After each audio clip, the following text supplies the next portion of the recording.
I'm Michelle. I'm Jasmine. And we will be covering the OSHA Bloodborne Pathogen Standard.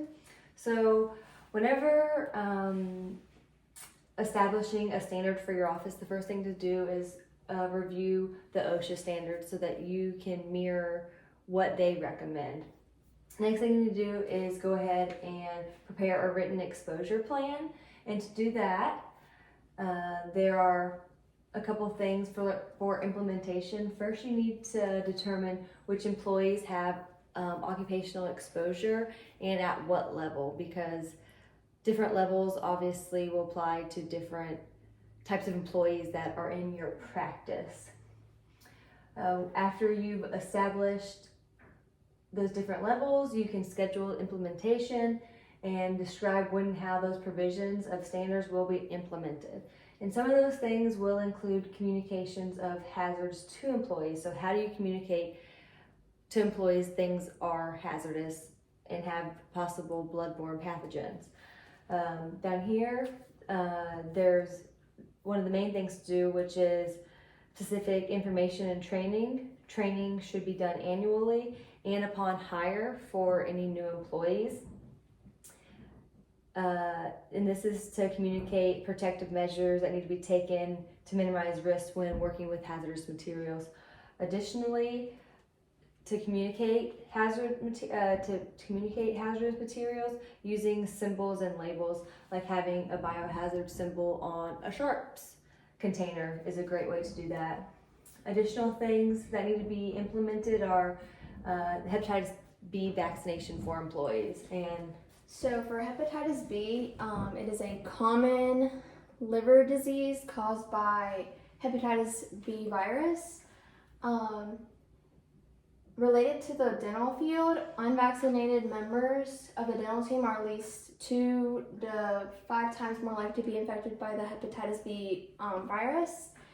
Also, according to CDC in 2016, there are more than 200 million people that are estimated to have hepatitis B virus carriers worldwide. And then how this kind of continues to relate to this implementation standard is anyone who is under this standard, this affects you in an office, employers must offer the vaccination series to their employees free of charge. So they can go get their vaccinations. It's a 3-series shot. If for some reason, even though after knowing the risk in the, even in the dental field or medical field in general, if you decide that you do not want to go through and get the vaccination, that doesn't mean you can't work in the office. But you will have to sign a statement of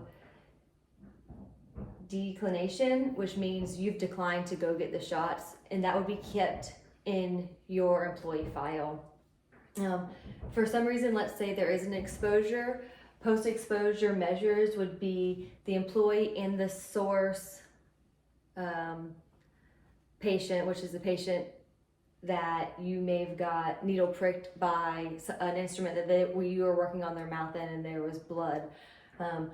Both consenting parties would need to go and have medical evaluation and possible follow-ups, and all these records would need to be kept for the employee in their employee record at the employers, and then any medical opinions need to be provided from the practicing physician that took these records from both the employee and the source patient.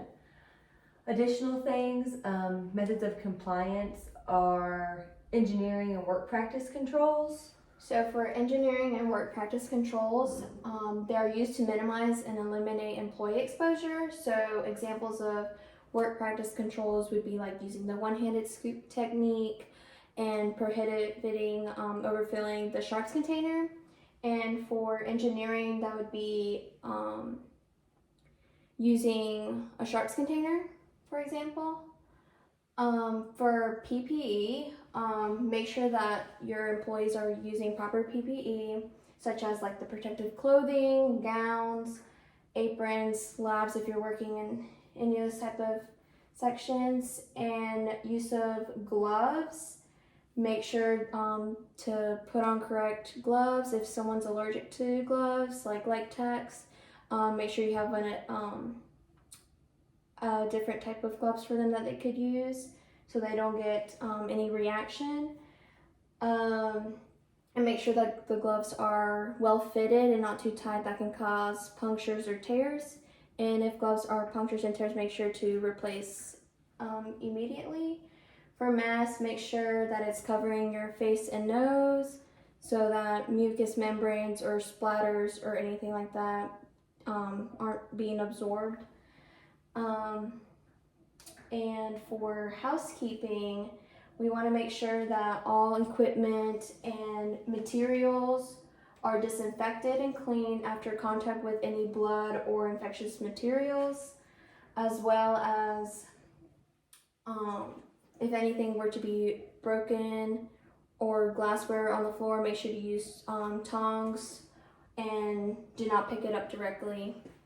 That will cause punctures or any infectious diseases. And then the last few steps, you need to evaluate the exposure incident. If there is an incident, how did it happen? Are there things that you can change with the engineering or work practice controls to avoid the incident in the future?